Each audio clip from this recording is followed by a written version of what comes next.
All right, ladies and gentlemen, boys and girls, welcome back. It is just harmless little me, Dave, here, the Real Music Observer, doing what I do, which is talking about real music in real time for real people, just like you right there, and just like me right here.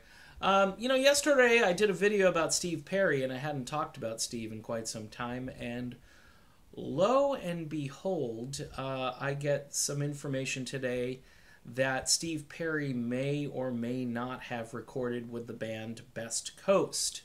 Now, this is interesting on a few levels because, again, this is out of, I would consider, the normal Steve Perry comfort zone, especially for his audience. His audience really seemed to like Traces.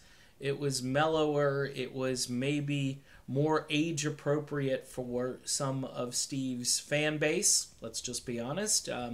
Steve is 70 years old, and a lot of folks who like Steve are typically 50 or older.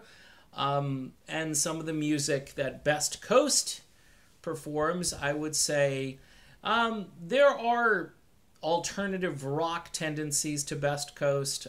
I think of like Susie and the Banshees or the Cranberries, with a little bit more of an edge at times, but also there is some pop elements to it as well. So it kind of reminds me when Steve was hanging out with the Eels, and now he obviously is getting informed musically from some stuff that may be out of his comfort zone, or at least out of the comfort zone of those who are expecting Steve Perry to sing Journey music. This is not necessarily an affront to that, but I think Steve Perry has grown bored of the paradigm that he created. I mean, he created that sound with Neil Schon and some of the other guys in the group, but for the most part, he's, the solo album definitely was a nod back to some of it, but certainly it paved some new ground or a new road, and now we've got this revelation that he might be working with the band Best Coast. If you haven't heard Best Coast, listen to it. It's listenable. It's not my wheelhouse either, but it is catchy. It is somewhat progressive and somewhat alternative. It's definitely more on the alternative rock side of things.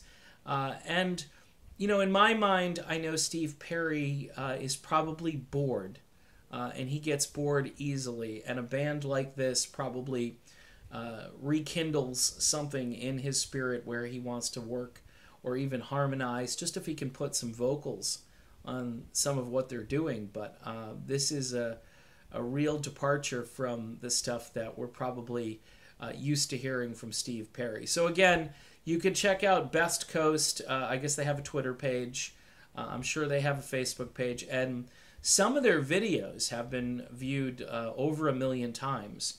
So they are a band that people know about in certain circles. And Steve Perry is obviously one of those people.